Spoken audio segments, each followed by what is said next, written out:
Today on The State of Us, Congress is ignoring student debt. Why?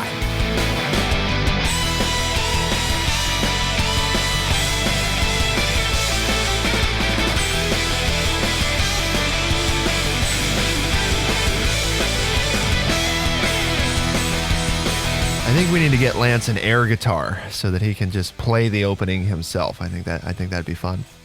Welcome to The State of Us. I am your host, Justin T. Weller, joined, of course, by none other than the one and only, the friendly redneck liberal, senior resident historian at True Chat, educator extraordinaire of more than 35 years, Mr. Lance L. Jackson. And the educator extraordinaire, very important today because we're talking about why Washington won't fix student debt and why plans that overload families are a problem.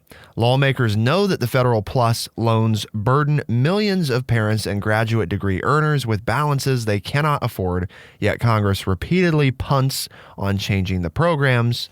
We're going to look at 5 reasons why. And yes, this is both parties. We're not just talking about the possibility of loan forgiveness, which we will discuss, but we're also talking about why we can't seem to make any changes to the system. But before we dive into that, and Lance pulls out his air guitar, what is the word of the day? Well, I can sum this all up. We can have a really and your short bell-bottom show. Jeans? Yep. And the reason for this is Congress is showing a real lack of alacrity.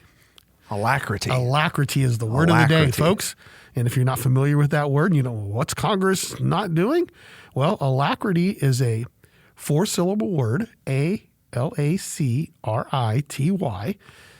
typically used as a noun, and it means showing eager willingness or readiness, often manifested by quick, lively action. So Congress is showing a lack of alacrity. They do not want to deal with this issue, and they have multiple reasons, but the bottom line is they're not in any hurry to do anything about this, as 4 or 5 of them from each political party are quoted in the article. So we'll examine each reason, Lance, but let's start with a little history. Congress in the 1990s created a way for parents to borrow essentially unlimited amounts to send their children to college. By the way, this is from a Wall Street Journal article, which is linked at thestateofus.org. It did the same for graduate students roughly a decade later.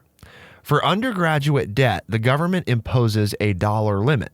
The Parent Plus and Grad Plus programs let people borrow the total cost of attendance. So that's room and board, books, and personal expenses, all on top of tuition. And they allow them to borrow it for as many years as it takes to get the degree. So there's no cap on the amount and no cap on the duration of the number of years. Lawmakers and administration officials in both parties acknowledge that the programs have left many borrowers with balances that they struggle to repay. Yet Congress has repeatedly punted on changing the programs. There's a number of reasons, each of which we'll examine, but they include resistance to restricting disadvantaged students' access to funds, fear of angering universities, and the fact that the programs, on paper anyway, have historically made money for the government. The PLUS programs combined have become the fastest growing portion of student loans, mirroring 3.6 million parents and 1.5 million graduate students in debt.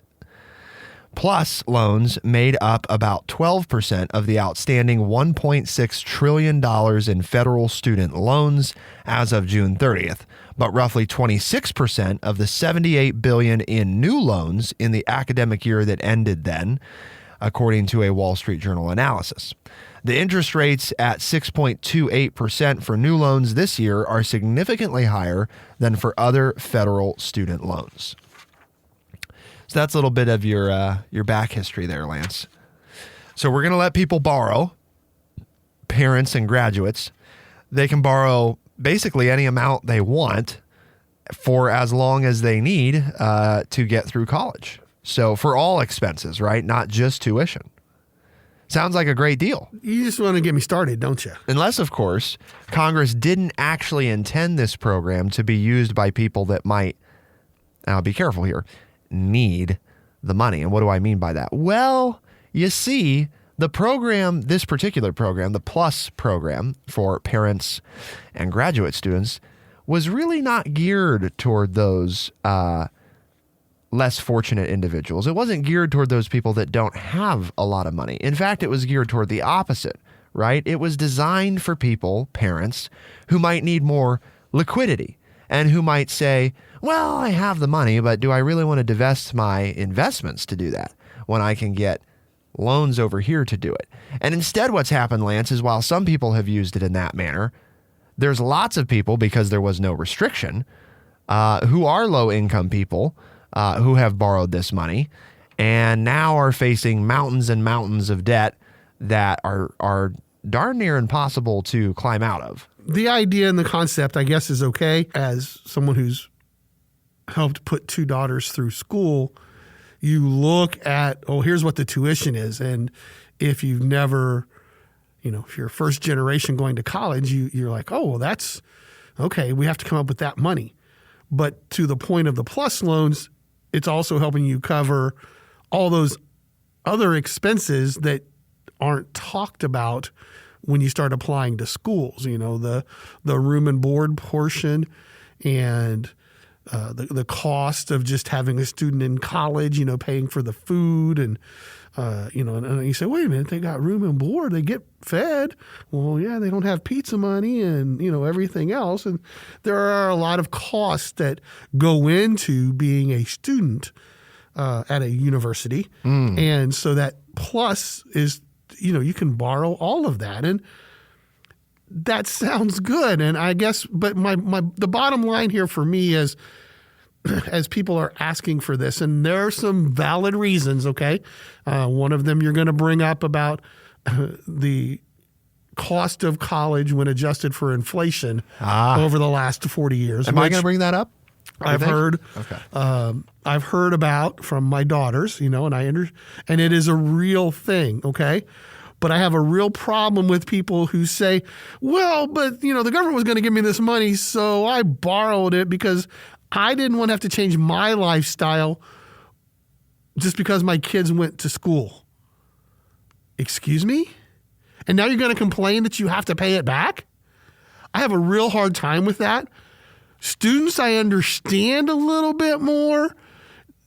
The parents who made the choice to use this money, knowing that they have to pay it back, and many of them are homeowners and have jobs, and they basically just borrowed the money because they didn't want to change their lifestyle for their kids to go to school. Or their children said, well, I want to go to this school. And you didn't talk to them and say, well, there are other options to get this degree, and you don't have to go to this really expensive school. You can get the degree from another school, and you can still make just as much money when you get out of college. They didn't have those hard conversations, and they just said, well, you know what? I'm going to borrow this money from the government because I can, and I get to keep living my same lifestyle and going on vacations and buying my cars. And now oh crap, now I have to pay it back? Oh, and I don't have the money to pay it back. Is that my fault? Because you didn't have these tough discussions?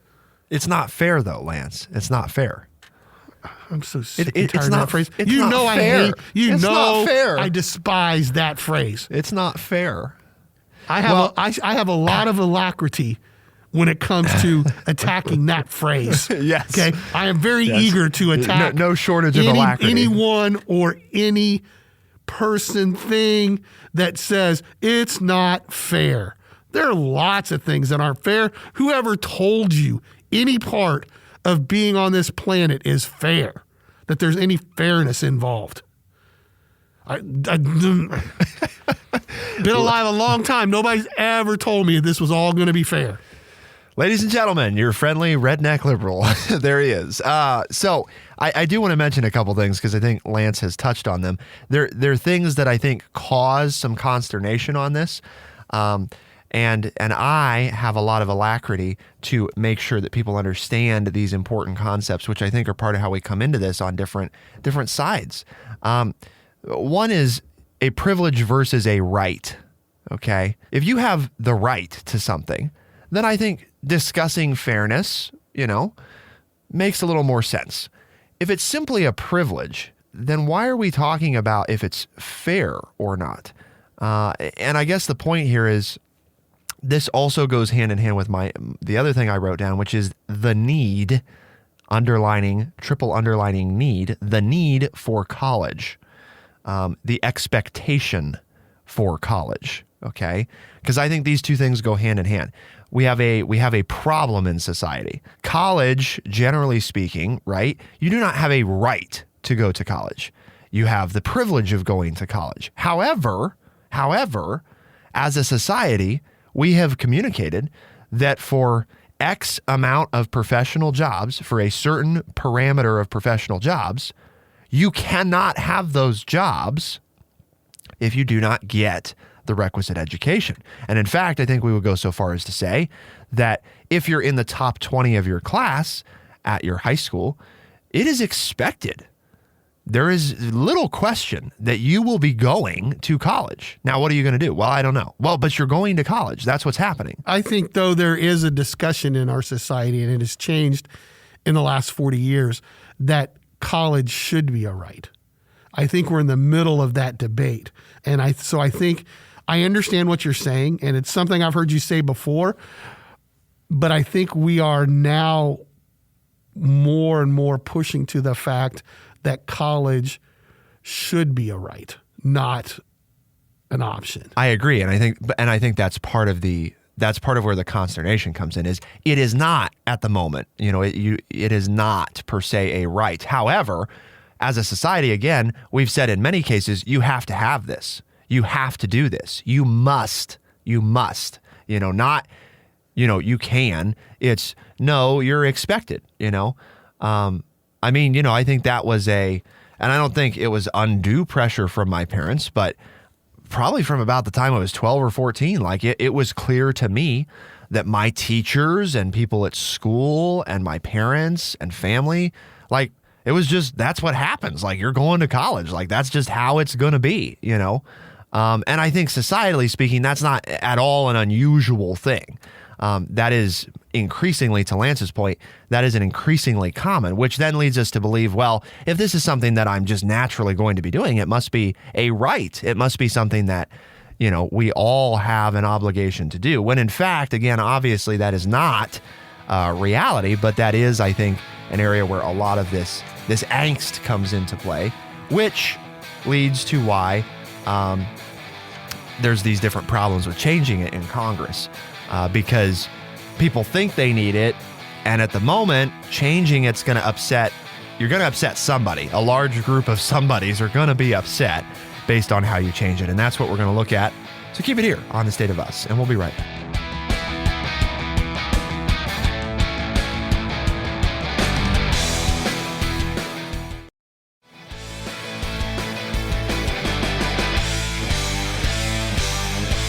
5 reasons why Congress won't tackle student debt. Why won't they do something about this? Well, the first and foremost thing, which might be painfully obvious, are changes are hard to sell. Major legislative proposals have come in 2 forms: capping what borrowers can take out and tightening eligibility requirements to better ensure borrowers can repay. Obviously, issues with both of those, which lead into some of the other points. I guess we'll go ahead and mention one of the other points right now, Lance, because I think it's tied into this. Universities fight the changes. And you might say, well, how's that tied in? Well, think about it. If we cap the amount that you can borrow, we have drastically limited your options when it comes to college. Lance, in fact, even mentioned that, right? Are you having those hard conversations? Well, no, you should go wherever you want, Okay, well, if you go wherever you want, there is a price for that, and that's a reality. I mean, going to Xavier University versus going to Clark State University, there is a different price point. Is that fair to say, Lance? It's very fair to say, and I think that's a point that we're missing here. They do make a point, however, on this topic, as far as this reason, that with students able to borrow and parents able to borrow uncapped amounts, that there's no incentive for universities to keep tuition reasonable while sending students into debt. I think that's a very good point, that we all hopefully understand how much college expenses have increased over the last 30 years. And if the colleges are saying, well, you can get any amount of money that you want to go to school here, then there hasn't had to be the belt tightening at universities that maybe would have lowered the cost. And so the cost of education in college has gone up faster than the rate of inflation. But I also want to point out that before we just start bashing the universities for raising tuition, families typically don't want restrictions on borrowing either. Oh, so, why is that? Well, because they want to borrow that money. They don't want to have to actually change their lifestyle and cut out their budget in order to pay for college. But let's just not blame the Democrats, who always want to just give money away in some people's minds. But Republicans don't want to go against this either, because they're worried that this would look like they were taking away benefits from their constituents. So this is a bipartisan problem. And I come at that because, well, the Democrats always want to give money away and they want to do this. And now we've created this problem and it's caused inflation. And see, that's what happens with the Democrats. Well, but the Republicans, when they had control of Congress, would not step up and change this. They had the majority and they could have changed this, and they didn't want to, as there are a couple of different ones quoted here, Republicans quoted in the article, who say, yeah, well, if we do this, then our constituents are going to think we're taking something away from them, and that could cost me my chances to get reelected, because, all of us want our elected officials to cut funds that we don't have access to, but we don't want them to touch the funds that we have access to. I want my pork barrel, but I don't want you to have your pork barrel. Exactly. For decades, Lance, college tuition has seemed to go only in one direction. For the 1980-81 school year, tuition at private, nonprofit four-year colleges cost an average of $11,810 in today's money. By the 2019-2020 school year, so again there, folks, $11,000, okay? The cost had risen to $38,780, a more than threefold increase in just 39 years. Tuition at public four-year universities rose four times, from $2,610 to $10,980. All of the figures that I just mentioned are adjusted for inflation. So a college education has been getting steadily more expensive in real terms year over year. And that's something that I've had to come to terms with, because when I was having this conversation with my daughters and their friends 10 years ago, that's what I was saying. I was making that argument that, well, I had to take out money when I went to college, and I was able to go into the teaching profession, which is not historically a well-paying position, and pay off my loans, as did your mother, because then we got married and she went back to school and we borrowed money, as well as changing our lifestyle. And we'll go into that if we want. But, and we paid that off. And these young people, at that point in their mid-20s said, yeah, but college is a lot more expensive now. And I said, no, it's not. I mean, there's inflation, blah, blah, blah.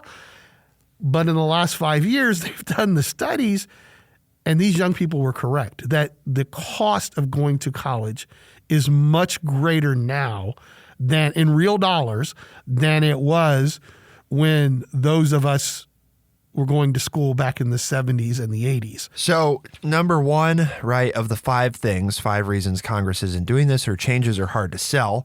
Another reason is because universities push back, right? They don't like the idea of capping this, because to Lance's point, if it was capped, there were actually some universities simply couldn't make it work, but others would be forced to figure out how to get more competitive based on access to lower federal dollars. Well, and the other argument is, if you don't have the federal program, then you have to go to your local bank to get the money to go. And those interest rates are a lot higher than the 6.28% if you're going to get a personal loan or a signature loan, or, I guess you could have saved money in the last few years if you wanted a second mortgage for your house, but we're seeing those loans go up as well. So, another argument to keep it is that these plus loans, yes, they put you in debt, but you get to borrow the money more cheaply than you would borrowing it another way. The other thing to mention here on the changes are hard to sell is obviously colleges don't like it, right? But the other thing is there's concern about if you tighten the eligibility requirements to better ensure borrowers can repay, Democrats then are worried about you'll be excluding people who historically don't have great access to higher education institutions. At the same time, I guess the counter there would be, I'm not sure that it's better to give it to them if you're going to saddle them with hundreds of thousands of student debt. I mean, as we've seen, then people will get this education, but then they're, under this huge weight and sometimes unable to climb out of it and sometimes forced into bankruptcy. So that whole, this is and this is a frustration that listeners know that I have, the whole promise thing of go to college and everything will be fine. No, that's not how it works. Everything's not going to just automatically be fine just because you went to college. Now, I do think there was a time where, for the most part, that was true, but we've tried to talk a lot about that on the show, and Lance does a good job of reiterating to people, things do change, right? And just because there was college 30 years ago and there's college today doesn't mean that college is the same. The other thing that we've covered when we've talked about this issue before is the number of people going to college has drastically changed. There's a lot more people going to college, which I have surmised on multiple occasions because, as our listeners know, I do have a surprising alacrity for this particular conversation. The more people that go, the less unique value it has. So we have two trends happening. The cost is going up and more people are going, which are related as well because we've talked about supply and demand, right? There's more people going for the same, the same item. So therefore the price goes up as part of the issue. And there's a lot of other things that go into price, but obviously that's one of them. And then the other effect of more people going is not only has the price gone up, but the value per dollar is less because more people have the degrees. It's more of a given. So you have a twofold issue there of when Lance went, having a college degree was more special. It also didn't cost as much to get a degree. Those are very important components of understanding this greater issue. And speaking of money, that brings us to the third item on the list, Lance, which is that this program has historically been a moneymaker for the government. You might say, well, how much money? Well, if you eliminated the Parent Plus program, that would cost the government $1 billion to $3.6 billion every year, according to estimates from a senior fellow at the Urban Institute. There have been people looking at this because they have adapted some things to this, and there are jobs that you can go into that allow you to not have to pay back all of the money that you had borrowed. And so there is a growing consensus that for the graduate level program of this puzzle, the Grad Plus program, that it actually costs the government money because so many of these borrowers have enrolled in the plans that forgive the loans after a period. And one person from the CBO says it's actually going to cost the government $181 million to $3.9 billion based on students going into these programs. And so therefore they could save money by eliminating the Grad Plus program. So again, what they've done, and I know there are teachers that do this, if you get a teaching license, you can teach at a disadvantaged school district and a percentage of your loan is paid off every year that you work at one of these disadvantaged school districts. And so, let's say 10% a year. So you owed $100,000, 10% a year is paid off on your loan, so it's $90,000. Then the second year, 10% of that, so $9,000. And so if you work there long enough, you end up really not having to pay back the loan. Well, the government loans you the money and they're not getting it back. So, that's how that would work there. But it's interesting that in my mind, and again, here's the bipartisan, right? President Obama proposed a government system for the colleges saying that if your kids aren't graduating and they're not getting good jobs, we're going to deny you the money. And the colleges pushed back on that. So here's a Democratic president saying, we're going to put a system in place and make sure your college is using the money correctly. Sounds like performance assessments. And the colleges pushed back on that. And then you have a Republican who was at the time on the Senate Education Committee who said well, we broke the system, but we don't have any idea how to go about fixing it. Flips it a little bit, right? I mean, you would think, well, the Republicans would be bashing this and coming up with all these ideas. Well, actually, President Obama came up with an idea, and the colleges pushed back on it. And some of the Republicans on the Senate Education Committee at the time said, yeah, it's broken, but we don't have any idea how to fix this because we're going to make people mad trying to fix it. So here it is, right? It's both parties that have let this get out of control to the point now, what do we do with it? Well, because the Trump administration actually had proposed capping. They had tried to push for capping the amount that you could take out. So it's a very... Congress told them, Republicans in Congress said, you don't want to do that because there's going to be such a big pushback that it's going to look bad on us. But to your point of both parties have toyed with doing something about this recently and have not been successful at doing anything about it. Part of the issue is we designed a program, and we did it a little bit with rose-colored glasses and assumed that people who couldn't afford the loans wouldn't take the loans, which was probably a dumb assumption. I mean, I'm sorry. I don't know if there's any other way to say it. Well, we're going to put them out there and we'll trust that people who shouldn't take them won't take them. And it's like, well, I don't know how it works everywhere else, Lance, but my understanding of how loans work is that when you want to go get one from anybody other than the government, you have to demonstrate that you can afford the frickin' loan. That you have the ability to pay it back. Otherwise, you can't have the loan. You know what I mean? So I don't know why Congress thought that, well, everybody else plays by these rules, but we're just going to create this thing where you don't have to play by those rules. Who cares if they can repay it? You're going to go into a field that doesn't historically pay a lot of money in salaries, but we're going to let you borrow $400,000 to get a degree from this elite university to go into this field that only pays $75,000 a year. And then you're going to complain, well, I don't have the money to pay back that loan. Well, to your point, a normal bank would say, well, Mr. Jackson, you're only making $30,000 a year. You can't afford this $1 million home. Right. We're going to deny your loan. Yeah. You know, I mean, we you can't what I'm give saying? you this. Yeah. Any place else you would borrow money, they would say, yeah, we're not going to give it to you. But the federal government says, oh, blank check. Go to school wherever you want. Major in whatever you want. Get as many degrees as you want. Stay in school as long as you want. And borrow as much money as you want. And then... And pay on the loan for you the rest of your life, and so the interest keeps expected accruing. People to have the money to pay it back. Very few people, to our point on this show, have been taught money management in high school, and so they go ahead and borrow that money, not realizing that they are going to be in their 70s and 80s before they pay this off. Yep. And the last reason, and we'll let you chew on this one here in between the segments, Congress doesn't deem the problem as urgent enough. You might say, what? How is that possible? Well, as we've outlined, colleges don't want it. Families don't like the idea of capping it or changing it.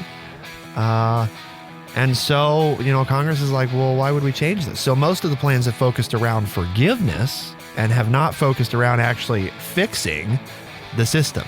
We're going to talk about, though, how you might fix the system coming up. Keep it here on The State of Us, and we'll be right back.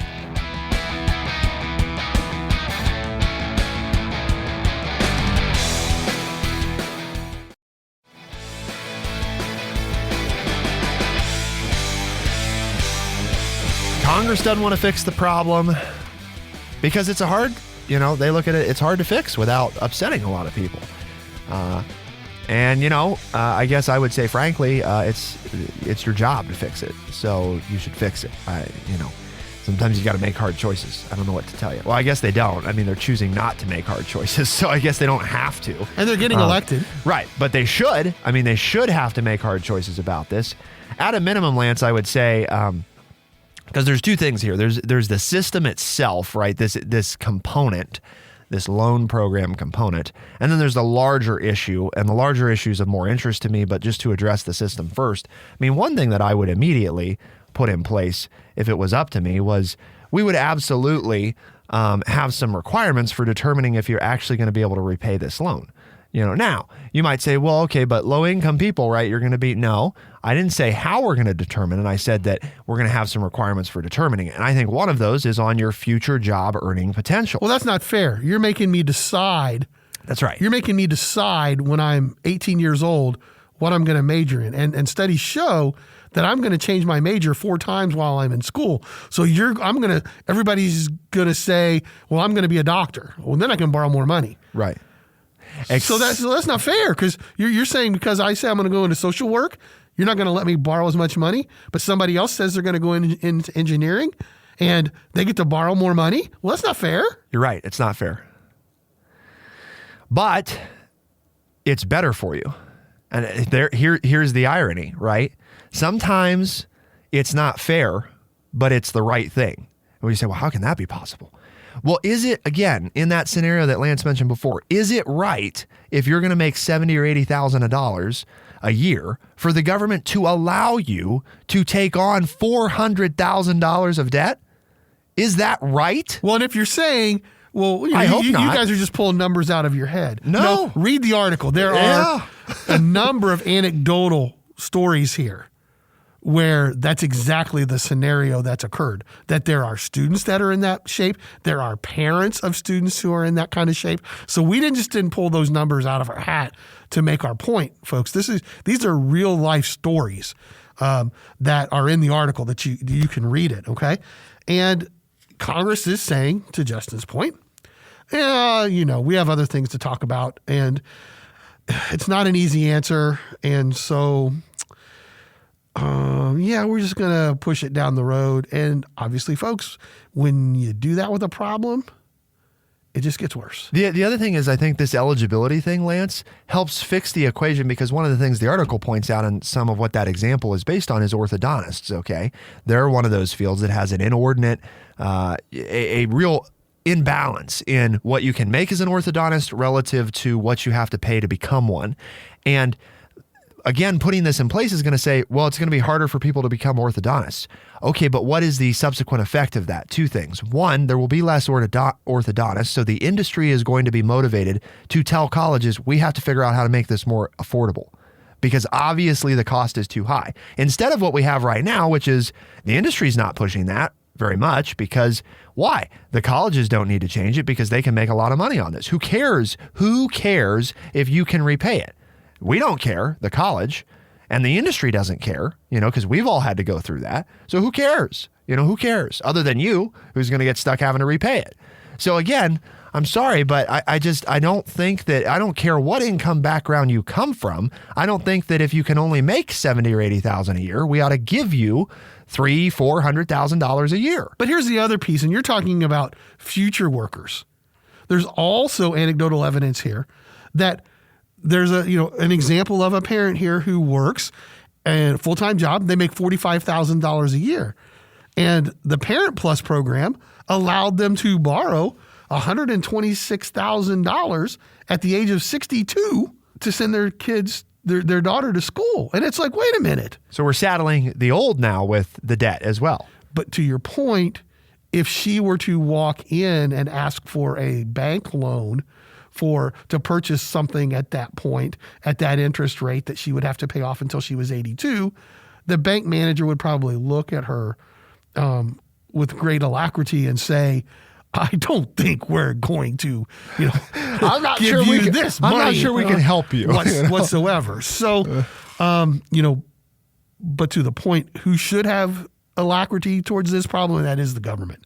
They should be jumping up and down, trying to find some way to alleviate this problem in its current form and not let it continue to grow into the future, because this is an economic issue, whether you like it or not, no matter what your opinion is. This is something that's going to hurt our economy in the future, because if you continue to allow people to borrow this kind of money and strap themselves to these payments, then they will not buy as much stuff from your business, and therefore you won't make the profits and you won't be able to keep your workers. So when you say, well, my kids are already through college, or I don't have children and so I don't care about this, or I didn't have any debt, it doesn't affect me. No, this is something that will affect all of us. We need to decide if college is a right? We need to make that decision definitive, because it informs a lot of other things. personally, I'm not sure that it should be a right, because I think that if we've decided that everybody has to do college, in order to be successful, or that most people do, then I think we have to take a hard look at our public education system, or a hard look at K through 12 and say, we're not doing something right. Because there was a time in this country where we could say, you can have a good life with a high school diploma. And for what it's worth, you still can. I mean, there are plenty of people out there, millions of Americans, who have very respectable lives with a college or with a high school diploma, So it is not a prerequisite that you have to do this. But the other thing is, we've also communicated that if you're going to be successful and you're going to go to college, you're going to do it right out of high school. And as Lance and I have expressed on many occasions, that is one of the most detrimental decisions that as a society we have made, to force an 18-year-old who really has no idea what they want to do to immediately go to college. Which again, money, time, and millions of college graduates around the United States who have a degree that they're not actively using directly. You know what I mean? They're not employed in a field that requires that degree. And again, wasted money. There's a lot of ways to fix this. We've talked about a lot of the symptoms, I think, of the larger issue. So I hope that our listeners will continue to think about what they think the right answer is, so that they can tell their congressman, right, Lance? Tell Congress to get off their lazy butts and do something. I mean, at this point, almost anything would be good. So, because it's just only going to get worse if we don't do something. Why do we have this conversation today, Lance? Well, because True Chat has a mission, and its mission is to educate people by providing honest, open, and respectful conversations. And I think we've done that today. And as you share this with your family and friends and coworkers, and they say, well, this sounds like an interesting show, I'd like to listen to more of it, tell them that they can find us as a podcast on Spotify, Overcast, Stitcher, Apple Podcast, and everywhere podcasts are found. The State of Us is available Tuesdays and Thursdays as a podcast, first thing in the mornings, and we're heard across the country on AM and FM radio stations every weekend. What do you have the final tally here as, Lance? Because do you know who won? I think you got me by 1 or 2. Okay. That's what I had marked, but I also know that I'm predispositioned to accidentally leave some of your score out usually. So, you were on top of first. You were on top of using the word but I will point this out, that I think if we look at the minutes, especially when Bradley gets done with things, that you talked for a lot longer. So I think the ratio of words per show, I think I probably won. Okay. So if we're just looking at the fundamental, who said it more, you did, but you had more opportunities to use the word. I scored more, but I had more playing time as well. Okay. Exactly. I got it. There you go. Okay. Nice analogy. Your per minute the basketball scoring coach, is higher than mine. Per minute scoring was much higher than yours today, but you did score more points total. Got it. Okay. For the State of Us on True Chat in Urbana, Ohio, I'm Justin T. Weller. I'm Lance Jackson. Special thanks to our producer, Bradley Butch, and thank you all, our audience, for tuning in. We'll see you next time.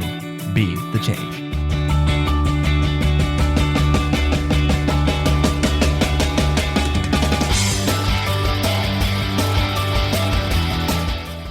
Be sure to check out our website, thestateofus.org, for books, articles, and all the ways to tune in. thestateofus.org.